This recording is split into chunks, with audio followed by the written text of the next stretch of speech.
Hello everyone. आज का video बहुत इंपॉर्टेंट होने वाला है क्योंकि आज मैं रिवीजन करवाऊंगा for your end semester assessment ESA के लिए। इस वीडियो में मैं स्टार्ट कर रहा हूँ कि ऑप्टिक्स के बारे में।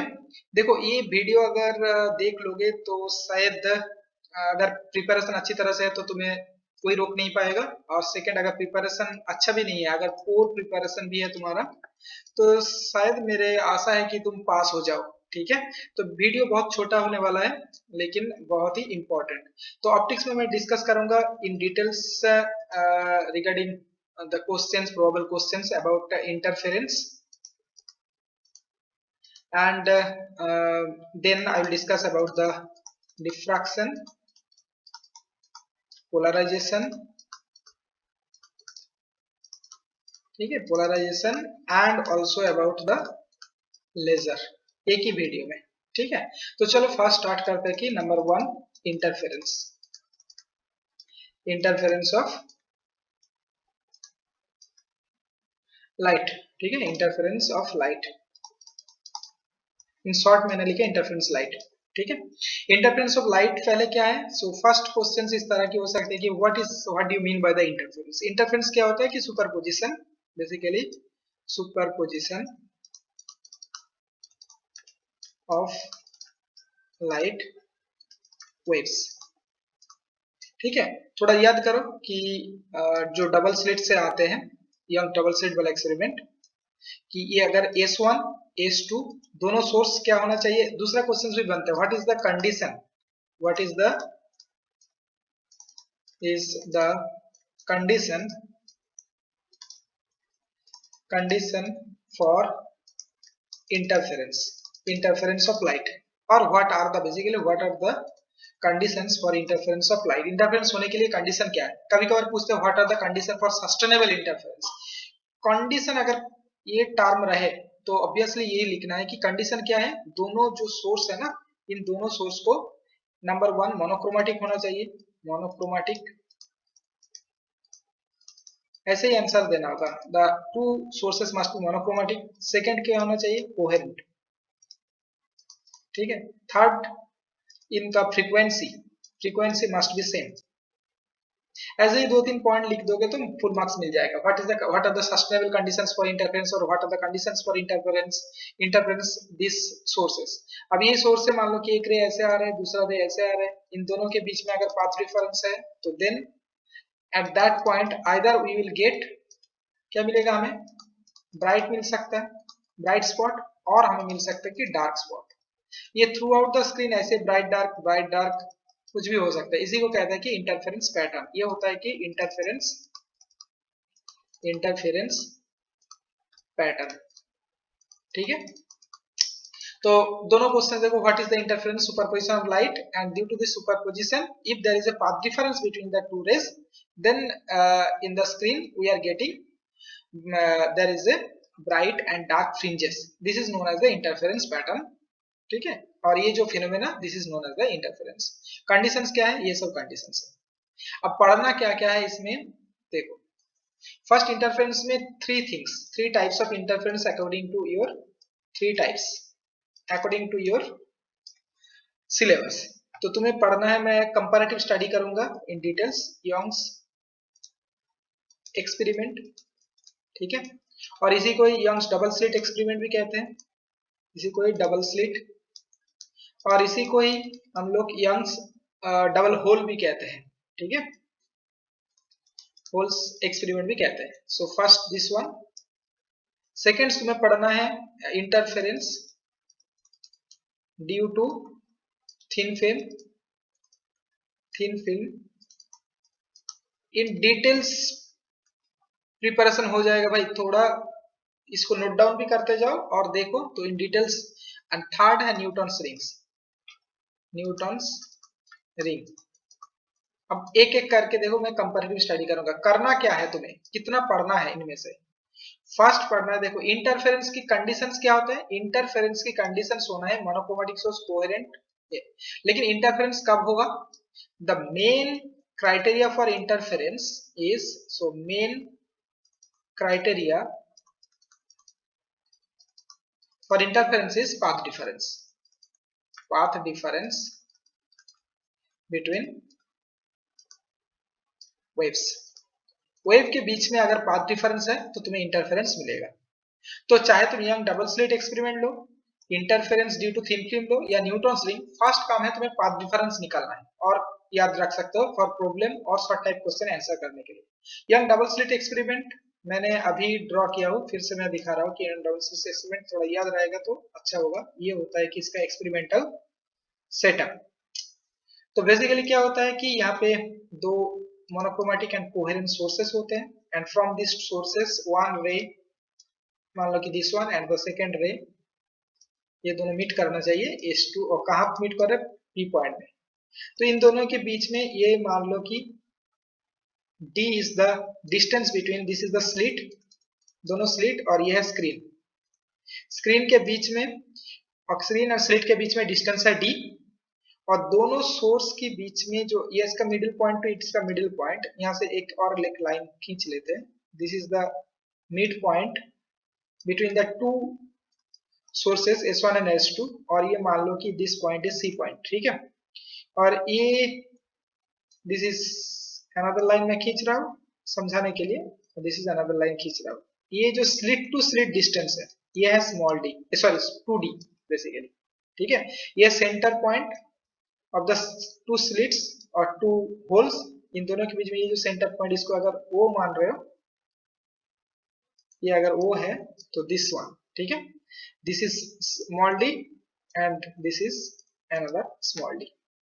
So basically d is the distance between slit and the screen and 2d is the distance between two sources. ठीक है, तो फिर क्या चाहिए हमें, basically we want to find out what is the path difference. First we need to know about the path difference. तो path difference first point जो है मैं यहाँ पे लिख रहा हूँ कि पाथ डिफरेंस, तीनों के लिए मैं दिखाऊंगा पाथ डिफरेंस. पाथ डिफरेंस क्या होगा, S1P एंड S2P के बीच में delta S is basically 2D by capital D into XN. XN क्या है, XN है जो C है ना, C is the centre of the two slits. ये O पॉइंट जो है वही यहाँ पे C पॉइंट है, तो ये होता है कि XN. XN is the distance from C to P. और हम लोग मान रहे हैं कि XN क्यों लिख रहे हैं, क्योंकि मान रहे हैं कि P पॉइंट में आइदर ब्राइट हो सकता है और डार्क हो सकता है. ये जो ब्राइट है तो ये है nth ब्राइट फ्रिंज, अगर ये डार्क है तो ये nth डार्क फ्रिंज. लेकिन ब्राइट हो या डार्क हो हमें पता नहीं, बाद में दिखेंगे इसका कंडीशन क्या है. तो for Young double slit experiment इसके लिए path difference between the two ray is 2D by capital D XN. तो interference due to thin film क्या होता है, थिन फिल्म के लिए थोड़ा याद करो, मैं पूरा नहीं दिखाऊंगा लेकिन छोटा सा ड्रॉ करूंगा इधर. ये थिन फिल्म होता है, ठीक है, और ये थिन फिल्म का थिकनेस होता है T. यहाँ से जैसे मान लो कि लाइट आ रहा है, बहुत सारे होने के बाद यहाँ से दो लाइट निकल के आते हैं और इन दोनों के बीच में इंटरफेरेंस होता है और हमें इंटरफेरेंस पैटर्न मिलता है. ठीक है, तो इनके लिए पाथ डिफरेंस, ये जो दो रे आते हैं ना, इसके लिए पाथ डिफरेंस क्या होता है, पाथ डिफरेंस होता है delta S is equal to 2 mu T cos R plus lambda by 2. Mu क्या होता है, mu is the refractive index of film. ये अगर फिल्म है तो ये रिफ्रैक्टिव इंडेक्स होगा म्यू, और T जो थिकनेस है. R क्या होता है, R होता है एंगल ऑफ रिफ्रैक्शन. ठीक है, एंगल ऑफ रिफ्रैक्शन. और लैम्डा क्या होता है, ये जो वेव आ रहा है ना ये होता है लैम्डा, ये जो वेव आ रहा है तो ये होगा लैम्डा. तो ये होता है पाथ डिफरेंस और थिन फिल्म. न्यूटन्स रिंग का पाथ डिफरेंस, न्यूटन्स रिंग एक special type of thin film होता है, ये भी बहुत आसान है, इसको याद रखना. इसके लिए डेल्टा S क्या होगा, इसके लिए होता है कि म्यू 1 होता है, ठीक है, और R 0 होता है. तो इसी फॉर्मूला से we can find out path difference for Newton's ring experiment. path difference क्या होगा, तो 2T plus lambda by 2, ये याद रखना. These are the three things. अगर path difference मिल गया हमें, so then what we have to find out, we have to find out second thing, condition for bright fringe. ठीक है, तो first young double slit experiment के लिए मान लो कि बी पॉइंट में कोई ब्राइट स्पॉट आ रहा है, तो इसका कंडीशन क्या होगा? देखो कोई भी ब्राइट के लिए, मैं इधर लिख रहा हूं ब्राइट फ्रिंज के लिए कंडीशन जो होता है path difference must be in lambda, तीनों के लिए। ये जो फॉर्मूला है this is true for all the staffs, चाहे तुम थिन फिल्म ले लो चाहे तुम न्यूटन रिंग ले लो, पाथ डिफरेंस होगा इन लैम्डा। तो यंग्स डबल स्लिट्स के लिए क्या होता है और यंग्स एक्सपेरिमेंट्स के लिए पाथ डिफरेंस क्या है? सो यंग्स डबल स्लिट एक्सपेरिमेंट के लिए बेसिकली पाथ डिफरेंस जो है वो है 2d by capital D xn। तो राइट हैंड साइड को अगर इन लैम्डा लिख दोगे ना, so this is the condition for nth order, so this is the condition for nth order or nth bright fringe, nth order bright fringe। ठीक है, so this is the condition for nth order bright fringe, कहां? for young double slit experiment। चाहे तो तुम यहां से xn निकाल सकते हो।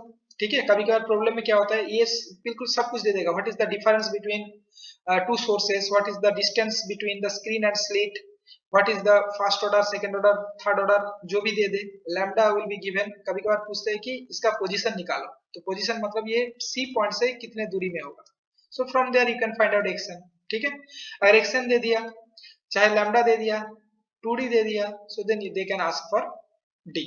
तो इतना ही आसान होता है दिस वन।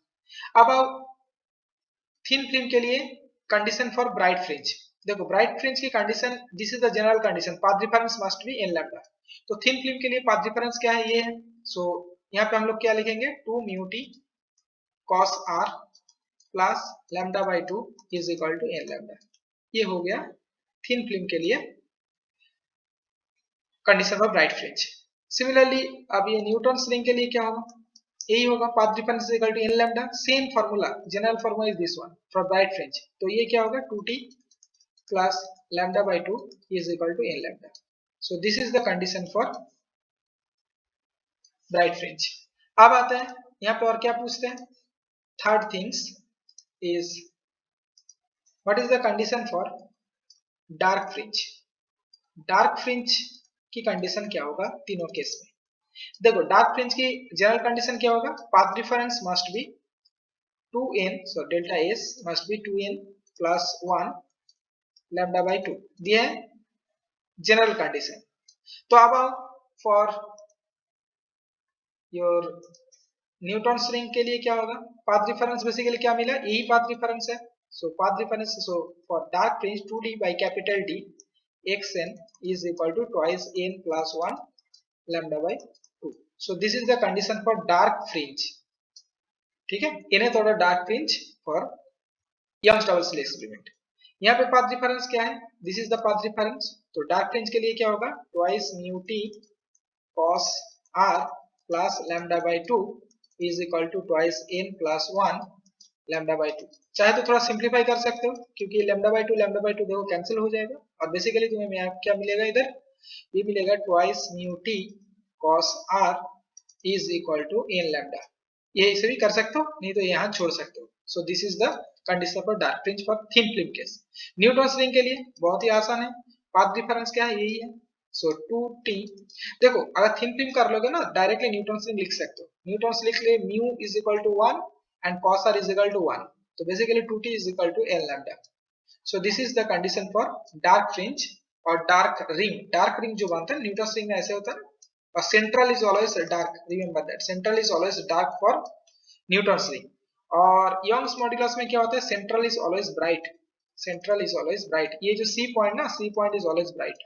ठीक है, ये होता है डार्क फ्रिंज की कंडीशन। चलो अब नेक्स्ट पेज में डिस्कस करते हैं कि अच्छा फ्रिंज विथ यही पेज में डिस्कस कर लेते हैं। फ्रिंज विथ क्या होता है? थर्ड थिंग होता है, the third one is fringe with. यहीं से बहुत सारे प्रॉब्लम्स पूछते हैं। फ्रिंज विथ वीडियो थोड़ा सा लंबा हो सकता है लेकिन बहुत ही इंपॉर्टेंट और essential for your preparation. Fringe with क्या होगा? फ्रिंज विथ देखो सिर्फ यंग्स डबल स्लिट एक्सपेरिमेंट के लिए फ्रिंज विथ क्या होता है? बीटी। Beta is equal to basically यहाँ पे lambda capital D by 2d, ये होता है फ्रिंज विड्थ। ठीक है, फ्रिंज विड्थ कभी कभार पूछ लेते हैं और if it is asked fringe width then everything will be given to you. ठीक है, everything will be given to you, चाहे तो तुम्हें डी पूछ सकते हैं, बाकी जो 3 things they will give to you. ठीक है, तो this is the fringe width for bright के लिए भी ये फ्रिंज विड्थ है, ब्राइट के लिए भी ये फ्रिंज विड्थ है और डार्क के लिए भी यही सेम फॉर्मूला। ठीक है, तो फ्रिंज विड्थ हो गया। अब आते हैं कि न्यूटन्स रिंग्स एक्सपेरिमेंट बहुत ही खास होता है और बहुत ही इंपॉर्टेंट होता है फॉर एग्जाम पॉइंट, मतलब प्रॉब्लम न्यूमेरिकल्स यहीं से आते हैं। ठीक है, चलो एक डिस्कस करते हैं कि न्यूटन्स रिंग में और एक चीज होता है, न्यूटन्स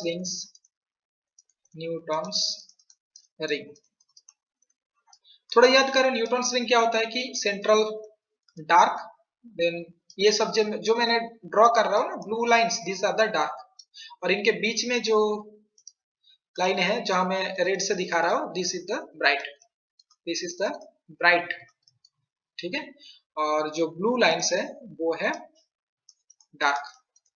ठीक है, न्यूटन्स रिंग में क्या होता है कि न्यूटन्स रिंग से अगर एक्सपेरिमेंटली सोचोगे so we can find out. उससे पहले एक मिनट, उससे पहले डायमीटर पूछते हैं। What is the diameter of nth diameter of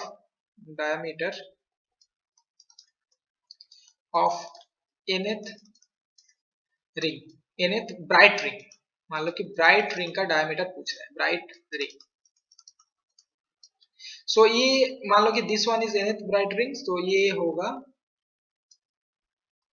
bright ring का डायमीटर होगा फ्रॉम द सेंटर ये होगा रेडियस, ये मान लो कि nth ब्राइट रिंग, तो ये रेडियस, तो ये टोटल बिल्कुल डायमीटर। सो इसको लिखते हैं कि dn स्क्वायर की फॉर्मूला याद रखो, dn square is equal to basically 2 into twice n minus 1 lambda r।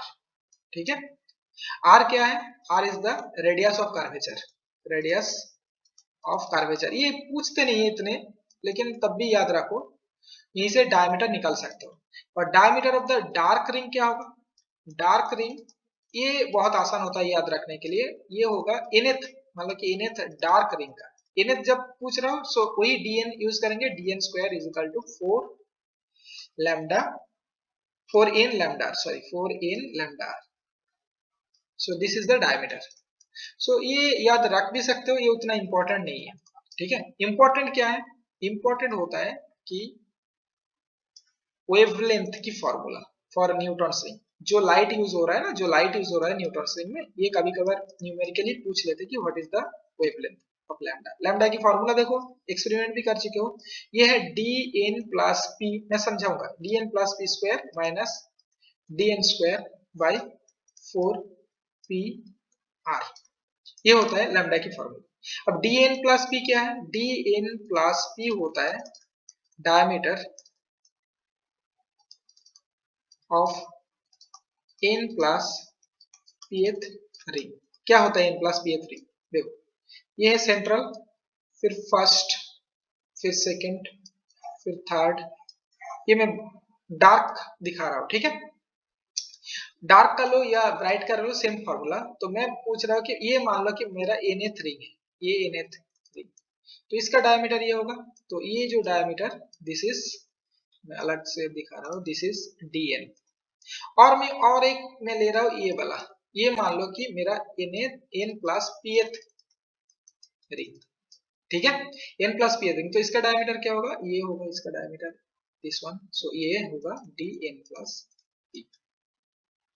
तो अगर मान लो कि तुम्हें एक प्रॉब्लम दे दिया, मैं एक प्रॉब्लम के बारे में डिस्कस कर, मान लो कि diameter of sixth dark ring is equal to मान लो कि 0.4 सेंटीमीटर, एंड दूसरा दे दिया diameter of 16th dark ring, ये हो गया मान लो तुम्हारा 0.6 सेंटीमीटर। ठीक है, एंड इट इज आस्क्ड, और रेडियस ऑफ कर्वेचर मान लो दे दिया, रेडियस ऑफ कर्वेचर मान लो कि दे दिया 200 सेंटीमीटर, और ये पूछ रहे हैं कि what is the wavelength of the light. तो क्या करोगे इसमें, देखो बहुत ही आसान है ये। देखो क्या क्या दिया है, nth sixth dark ring, that means nth जो डार्क रिंग है वो है हमारा 6। तो बेसिकली हमें दिया है dn इज इक्वल टू 6, और 16th means n plus pth जो डार्क रिंग, सेकंड जो n प्लस pth जो डार्क रिंग वो है 16, that is basically dn plus p, ये दिया है सॉरी dn दिया हुआ है 0.4, ठीक है, और dn प्लस p दिया हुआ है 0.6, ये सेंटीमीटर ये centimetre. Basically n is your 6 और n plus p is equal to 16, ठीक है। सो p कहाँ क्या होगा, p is equal to basically 16 minus 6, तो ये हुआ 10। देखो everything is right now here, so dn plus p क्या दिया हुआ है, dn plus p it is 0.6, तो 0.6 स्क्वायर, dn क्या हुआ है, इट इज 0.4, सो 0.4 स्क्वायर, और देखो 4 p तो हमने निकल लिया भाई, n प्लस p अगर 16 है, n प्लस p 16 है, n 6 है, तो p is equal to 16 minus 6 it is 10, so 4p, p means 10 और r 200। तो इसको अगर थोड़ा सिंप्लीफाई कर लोगे so you will get the result. Result आएगा किसमें, रिजल्ट आएगा सेंटीमीटर में, ठीक है। इसको तो चाहे तो एंगस्ट्रॉम में या नैनोमीटर में कर सकते हो, ठीक है। सो अकॉर्डिंगली कभी कभार ये भी पूछते हैं लैम्डा में दे दिया, so they can ask for R, बहुत ही आसान है, ठीक है। कितने रिंग नंबर्स जो छोटा वाला रिंग नंबर्स होगा, जो स्मॉल वैल्यू होगा वो होगा n, और जो बड़ा होगा वो बेसिकली होगा n प्लस p, ये इतना याद रखना, एवं from that you have to find out what is the p। इतना काम कर लोगे ना तो प्रॉब्लम सॉल्व कर पाओगे। तो ये हो गया इंटरफेरेंस के बारे में। इंटरफेरेंस और क्या हो सकता है, इंटरफेरेंस से पूछ सकते हैं। इंटरफेरेंस से और एक चीज होता है कि देखो कि इंटरफेरेंस में बहुत ही इंपॉर्टेंट है, इट इज आल्सो वीवीआई, ठीक है। इंटरफेरेंस में ये भी पूछ सकते हैं कि इंटरफेरेंस पैटर्न में क्या होता है। देखो इंटरफेरेंस पैटर्न में बेसिकली एक स्क्रीन के ऊपर ऐसे ही सेंट्रल ब्राइट हो गया, फिर और एक ब्राइट, ये जो ब्लैक ब्लैक ये सब ब्राइट है, ठीक है, और इनके बीच में जो व्हाइट है ना, this are the dark, so this is basically bright और ये dark region, this is again bright, ये डार्क रीजन, ये ब्राइट, ये डार्क रीजन, ठीक है। तो बेसिकली क्या होता है, कैसे बनते हैं कि दो वेव ऐसे आते हैं, ठीक है। दो वेव अगर सुपरपोज करेगा किसी पॉइंट में, तो चाहे तो इसका सेम फेज में अगर सुपरपोज हो रहा है तो वहां पे तुम्हें ब्राइट मिलेगा, ठीक है। अगर ये ऐसे और ये ऐसे करके सुपरपोज कर रहे हैं तो तुम्हें क्या मिलेगा, दोनों नॉलिफाई करके यहाँ पे इंटेंसिटी मैक्सिमम होगा और यहाँ पे इंटेंसिटी मिनिमम होगा, और जहां इंटेंसिटी मिनिमम वहां का क्या मिलेगा, वहां तुम्हें ये इस पॉइंट में इंटेंसिटी मिनिमम हो रहा है तो उस पॉइंट में तुम्हें क्या मिलेगा, मतलब रिजल्टेंट क्या होगा, मिनिमम, तो उस पॉइंट में तुम्हें मिलेगा डार्क रीजन। तो ये देख के पता चल जाता है कि भाई जहां पे ब्राइट मिल रहा है शायद वहां पे एनर्जी इंक्रीज हो रहा है, शायद वहां पे एनर्जी इज क्रिएटेड, और जहां हमें डार्क स्पॉट मिल रहा है शायद वहां पे एनर्जी डिस्ट्रॉय हो रहा है, ठीक है। ऐसे हो सकते हैं। तो ये कभी कभार पूछ लेते, what about the energy, what about the energy in interference. Interference में एनर्जी को क्या होता है, एनर्जी क्या क्रिएटेड होता है जहां कंस्ट्रक्टिव इंटरफेरेंस में, और डिस्ट्रक्टिव इंटरफेरेंस में क्या एनर्जी डिस्ट्रॉय होता है, no. Throughout the interference energy is conserve, इतना याद रखो। अभी अभी कैसे हो रहा है, क्यों हो रहा है, पता लगाने की जरूरत नहीं, एनर्जी इज कंजर्व, इतना अगर लिख दोगे तो it is, you will get the full marks, ठीक है। चलो और इंटरफेरेंस में और क्या हो सकता है, बाकी तो स्टडी मटेरियल्स थोड़ा देख लेना। प्रॉब्लम्स ज्यादातर न्यूटन्स रिंग्स को फॉलो करो, न्यूटन्स रिंग्स को फॉलो करो, और बीटा रिलेटेड फॉलो करो, लैम्डा डी बाई 2d, ये दो फॉर्मूला बेस्ड करके अगर प्रॉब्लम्स कर लोगे शायद, I can not guaranteed, I can शायद तुम्हारा काम हो जाए, ठीक है, इतना मैं बोल सकता हूँ। तो interference is complete. Now move to the second part, diffraction. Diffraction is very small chapter, diffraction के बारे में डिस्कस करते हैं। Diffraction I think we have already discussed in video. Diffraction से फर्स्ट क्वेश्चंस जो मैं डिस्कस करूंगा अभी वो होता है कि डिफ्रैक्शन होता क्या है, व्हाट इज डिफ्रैक्शन, व्हाट। देखो मैं शॉर्ट लिख रहा हूँ, व्हाट इज डिफ्रैक्शन। डिफ्रैक्शन क्या होता है कि बेंडिंग ऑफ लाइट। क्या होता है? बेंडिंग ऑफ लाइट, ये होता है डिफ्रैक्शन। और डिफ्रैक्शन की कंडीशन क्या पूछते हैं कि what is the condition, very very important, ये वेरी वेरी इंपॉर्टेंट होता है, कंडीशन फॉर डिफ्रैक्शन। कंडीशन क्या होता है कि कंडीशन फॉर डिफ्रैक्शन अगर पूछ ले किस कंडीशन में डिफ्रैक्शन होगा, मतलब डिफ्रैक्शन पैटर्न तुम्हें मिलेगा। देखो बेंडिंग हर वक्त होगा, लाइट अगर किसी ऑब्जेक्ट को टकराते हैं तो ये लाइट इस एज से ना, ये जहां शैडो होना चाहिए वो पूरा बिल्कुल ब्लैक शैडो नहीं होके थोड़ा सा यहाँ पे ब्राइट डार्क वाला पोर्शंस हो जाता है। ये बेंडिंग ऑफ लाइट हर चीज में होता है, लेकिन ये डिफ्रैक्शन पैटर्न हर किसी ऑब्जेक्ट का नहीं होता। मतलब चाहे तुम यहाँ पे मान लो कि एक बुक रख दिया और यहाँ पे एक monochromatic source of light use कर रहे हो, लेजर कर रहे हो, तो तुम्हें डिफ्रैक्शन पैटर्न नहीं मिलेगा। लेकिन इन प्लेस ऑफ बुक अगर यहाँ पे एक पतला सा हेयर रख दोगे, बाल रख दोगे, so then you will get the diffraction pattern. तो कभी कभार पूछते हो what is the condition for diffraction. Diffraction की कंडीशन मतलब condition for diffraction pattern basically, ठीक है। कंडीशन फॉर डिफ्रैक्शन पैटर्न्स क्या होते हैं? डिफ्रैक्शन पैटर्न्स की कंडीशन होता है कि जो object the size of the object, size of the object or the hole, hole कोई स्लिट भी कहते हैं, स्लिट अगर थोड़ा लंबा होगा तो स्लिट होगा। साइज ऑफ द ऑब्जेक्ट और the slit must be comparable with the incident, with the wavelength, with the wavelength of the incident ray, with the wavelength of the incident ray। जो light आ रहा है उसका wavelength अगर nanometre range में है तो few nanometre तक इसका अगर होल साइज है और शार्प ऑब्जेक्ट की साइज अगर फ्यू नैनोमीटर्स, 100 ऑफ नैनोमीटर्स भी है, माइक्रोन ऑर्डर में अगर है, तो you will definitely get the diffraction pattern. तो डिफ्रैक्शन पैटर्न के बारे में अगर पूछे तो इतना लिखना है कि the size of the object और the hole must be comparable with the wavelength of the incident ray. इतना लिख दोगे तो काम बन जाएगा। सेकेंड आता है दो टाइप्स का डिफ्रैक्शन, एक होता है फ्रॉनहोफर और दूसरा होता है फ्रेनेल। लिखते हैं फ्रेस्नेल लेकिन इसका प्रोनाउंसिएशन होता है फ्रेनेल। देखो इनमें कंडीशन क्या होगा, फ्रॉनहोफर कौन लंबा है ज्यादा, ये बड़ा टर्म है, ये उससे छोटा है फ्रेनेल, ठीक है ना। तो देखो जो बड़ा है ना उसके लिए यहाँ पे ऑब्जेक्ट होता है, यहाँ पे ऑब्जेक्ट होता है और इसके राइट साइड में स्क्रीन होगा और इसके लेफ्ट साइड में सोर्स होगा। तो जो बड़ा है ये ऐसे याद रखो, फ्रॉनहोफर बहुत बड़ा है तो इसके लिए स्क्रीन भी इंफिनिटी में रहेगा और सोर्स भी इंफिनिटी में रहेगा। और छोटा कौन है? फ्रेनेल। फ्रेनेल के लिए ये ऑब्जेक्ट चाहे तुम्हारा स्क्रीन इंफिनिटी में है लेकिन सोर्स को फाइनाइट में रहना होगा, ये फाइनाइट होगा। और दूसरा कंडीशन सोच सकता है कि चाहे तुम्हारा सोर्स इंफिनिटी में है, सोर्स इंफिनिटी में है, ये ऑब्जेक्ट है, लेकिन तुम्हारा स्क्रीन फाइनाइट में होगा। और चाहे तो दोनों ही सोर्स एंड स्क्रीन दोनों ही फाइनाइट डिस्टेंस में होगा, ठीक है।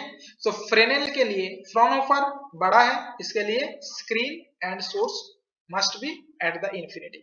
इनके लिए एक इंफिनिटी में रह सकते हैं और दोनों ही फाइनाइट रीजन में रह सकते हैं। ये हो गया फ्रेनेल एंड फ्रॉनहोफर की डिफरेंस। और क्या हो सकते हैं डिफ्रैक्शन से? इंटरफेरेंस और डिफ्रैक्शन के बीच में जो डिफरेंस है स्टडी मटेरियल में क्लियरली रिटन है, वो पढ़ के चले जाना।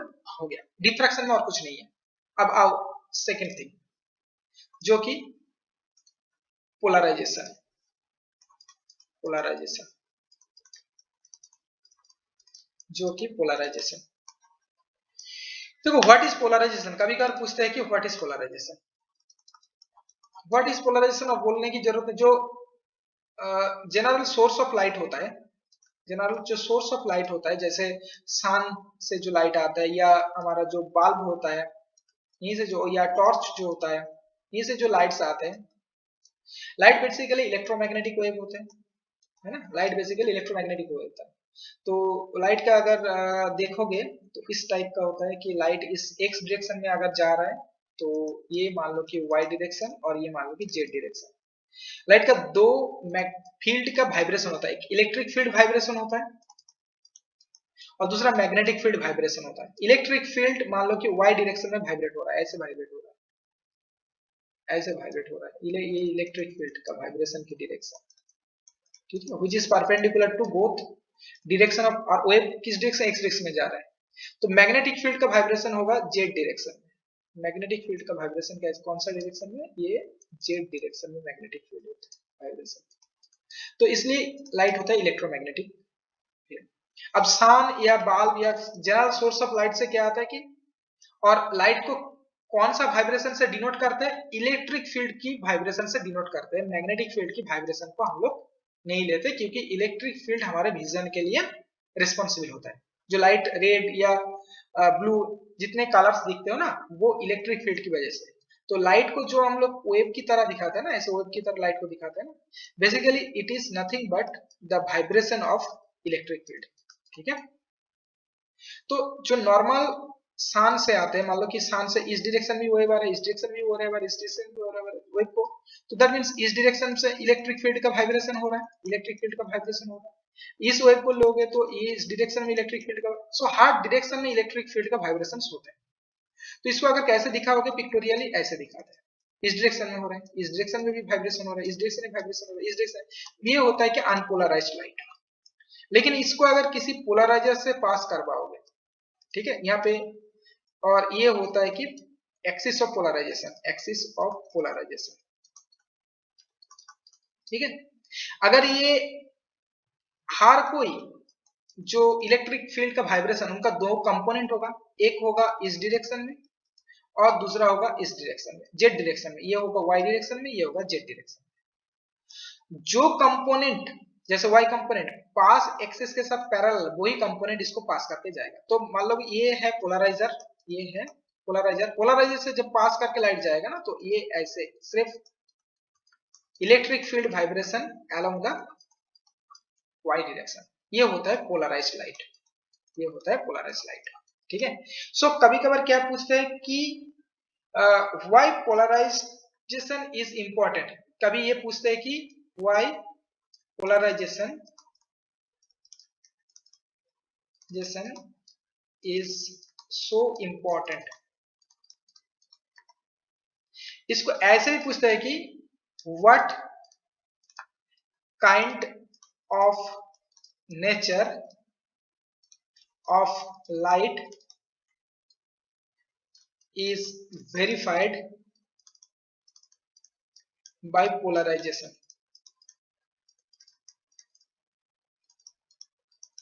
पोलराइजेशन द्वारा लाइट का कौन सा नेचर वेरीफाई होता है, याद रखना, very very important.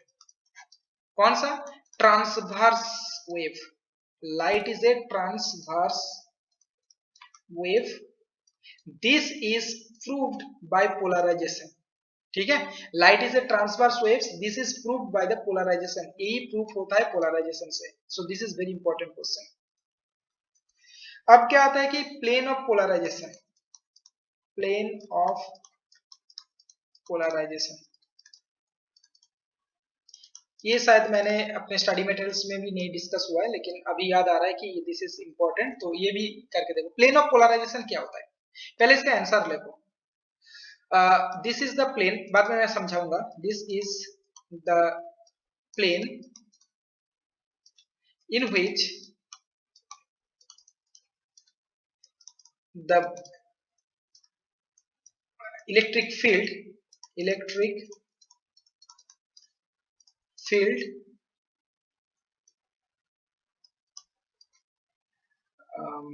this is the plane in which the vibration of electric field vectors are perpendicular। देखो प्लेन ऑफ पोलराइजेशन क्या होता है, ये एक प्लेन होता है जिस प्लेन के ऊपर जो पोलराइज लाइट का इलेक्ट्रिक फील्ड का वाइब्रेशन होता है ना, वो परपेंडिकुलर होगा। ये जो field vectors, electric field vectors जो है पोलराइज लाइट के, वो परपेंडिकुलर टू दिस प्लेन। मैं थोड़ा इसको समझा देता हूं इधर, इसको ड्रॉ करके दिखा देना।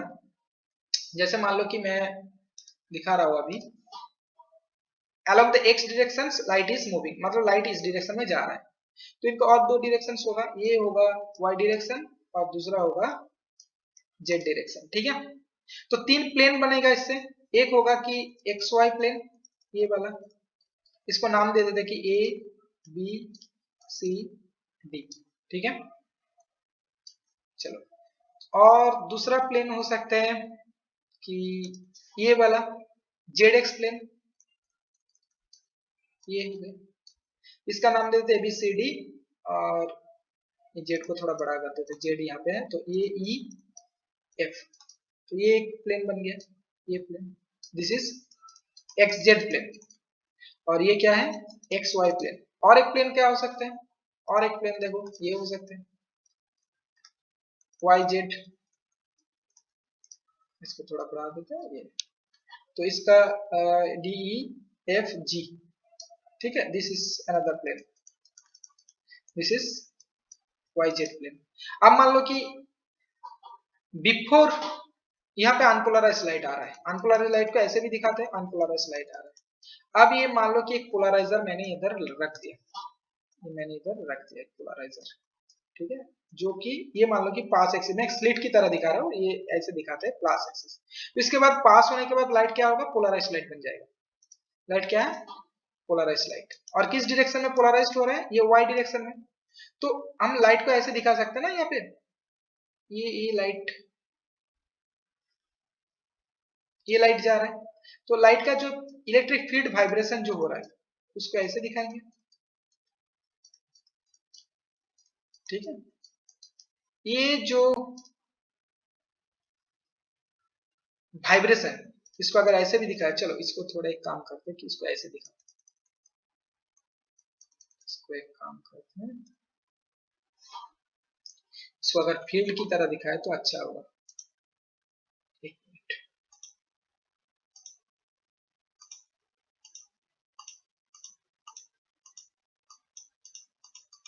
थोड़ा पेशेंस रखो कि मैं तुम्हें समझाने की कोशिश कर रहा हूँ अभी। अच्छा ठीक है, अब देखो कि सो आफ्टर पोलराइजेशन ये जा रहा है, ये कौन सा प्लेन में रह रहा है, ये देखो y के साथ पैरेलल, y के साथ पैरेलल मतलब ये this is in x y plane. ये जो प्लेन है ना ए बी सी डी, ये जो प्लेन है ना ब्लैक, मैं ब्लैक कलर से दिखा रहा हूं, तो ये जो प्लेन है ना इसी प्लेन में ये है, ठीक है। तो इस प्लेन को कहते हैं plane of vibration, plane of vibration. कौन सा प्लेन है, plane of vibration is basically A B C D. और प्लेन ऑफ पोलराइजेशन क्या है, ये जो वाइब्रेशंस किस प्लेन के ऊपर परपेंडिकुलर है, ये प्लेन के ऊपर, जो कि ए ई एफ बी, ये जो नीचे वाला प्लेन है इसके ऊपर, ये होता है प्लेन ऑफ पोलराइजेशन, ये होता है प्लेन ऑफ पोलराइजेशन, ठीक है। सो अगर प्लेन ऑफ पोलराइजेशन क्या है ना, वो ए प्लेन है तो जहां पे in which the vibration in which the vibration of electric field vectors of polarized light, ये यहाँ पे लिखो polarized light, polarized light, polarized light की जो इलेक्ट्रिक फील्ड वाइब्रेशंस जिस प्लेन के ऊपर परपेंडिकुलर होता है वो प्लेन को हम लोग प्लेन ऑफ पोलराइजेशन कहते हैं। सो दिस इज वेरी इंपॉर्टेंट। अब नेक्स्ट आता है कि ब्रिस्टर्स लॉ, ब्रिस्टर्स लॉ। देखो ब्रिस्टर्स law is very important, very important. क्या होता है कि मैं इजीली ड्रॉ करने की कोशिश कर रहा हूं, ये मान लो कि एक मीडियम, मीडियम वन, ये है मीडियम वन और ये है मीडियम टू। मीडियम वन की रिफ्रैक्टिव इंडेक्स मान लो कि n1, मीडियम टू की रिफ्रैक्टिव इंडेक्स n2। ये मान लो कि रेयरर मीडियम और ये डेंसर मीडियम, बेसिकली ये होता है, ठीक है। डेंसर मीडियम मतलब N2 is greater than N1, ठीक है। अब एक अनपोलराइज्ड लाइट आ रहा है, अनपोलराइज्ड लाइट ऐसे दिखाते हैं, अनपोलराइज्ड लाइट को ऐसे दिखाते हैं बीच में एक, और उसके बाद थोड़ा लाइट रिफ्लेक्शन होगा, रिफ्रैक्शन होगा, पार्शियली पोलराइज्ड, एक फिर डॉट, फिर ये पार्शियली पोलराइज्ड, और जो रिफ्लेक्टेड लाइट होता है वो होता है कि कंप्लीटली और फुल्ली पोलराइज्ड। इन दोनों के बीच में एंगल क्या होगा, 90 डिग्री। तो ब्रिस्टल्स लॉ क्या कहते हैं कि अगर दिस एंगल इज IB और IP जो भी हो, सो tan IB बेसिकली N2/N1, ये होता है ब्रिस्टल्स लॉ, ठीक है। अब ब्रिस्टल्स लॉ से क्वेश्चंस क्या देते हैं, जैसे मान लो कि दे दिया कि ये मान लो कि एयर मीडियम है, ये मान लो कि एयर मीडियम, तो एयर मीडियम क्या होगा, उसका N1 होगा 1, और ये मान लो कि वाटर, और वाटर की N2 क्या होगा 1.3 ले लेते हैं, ठीक है। अब मान लो कि पूछ रहा है कि IB निकालो, और दूसरा हो सकता है कि चाहे तुम्हें ये भी पूछ सकते हैं कि what is the angle of refraction, ये रिफ्रैक्शन, एंगल ऑफ रिफ्रैक्शन, ये R क्या होगा। R देखो, angle of refraction plus angle, ये जो होता है ना रिफ्रैक्टेड रे और रिफ्लेक्टेड रे, ये इन दोनों के बीच में 90 डिग्री होता है, ठीक है। तो R प्लस IB बेसिकली होता है 90 डिग्री, ठीक है। तो यहीं से तुम R कर सकते हो कि 90 डिग्री माइनस IB, ये मैंने करवाया, देख लेना। तो अगर IB मिल गया तो then you can find out also the reflection. और लास्ट क्या है, मेलास लॉ। मेलास लॉ क्या होता है, I is equal to I0 cos square theta, ठीक है। इतना इंपॉर्टेंट तो ये भी इंपॉर्टेंट, बहुत ही इंपॉर्टेंट होता है। जैसे मान लो कि एक लाइट अनपोलराइज लाइट, एक पोलराइजर यहाँ पे मैंने रख दिया जिसका पास एक्सिस ये है, तो यहाँ पे क्या निकल के आएगा, ये हो। अब मान लो कि और एक एनालाइजर मैंने ऐसे रखा कि एनालाइजर की जो पास एक्सिस है वो है, तो एनालाइजर की पास एक्सिस के साथ तुम्हारा जो unpolarized light, sorry polarized light होगा उसका एक एंगल थीटा होगा। तो इसके बाद जो लाइट तुम्हें यहाँ मिलेगा उसका इंटेंसिटी होगा, ये अगर I0 है तो ये एंगल जितना बनाएगा उसका cos square theta. So this is the MELAS law. So I think this is sufficient for your coming ESA। Best of luck. अगर इस तरह की वीडियो और भी वीडियोस चाहिए बाकी सब सब्जेक्ट के लिए, जैसे मैं लेजर बनाऊंगा दूसरे वीडियो में, डिटेल डिस्कशन करेंगे लेजर के बारे में, उसका प्रॉब्लम के भी बारे में हिंट्स देंगे। और अगर बाकी सब्जेक्ट के लिए चाहिए तो फिर प्लीज कमेंट में लिखो कि yes we need that one, बाकी सब सब्जेक्ट की, then I will make for you. So that's all, best of luck.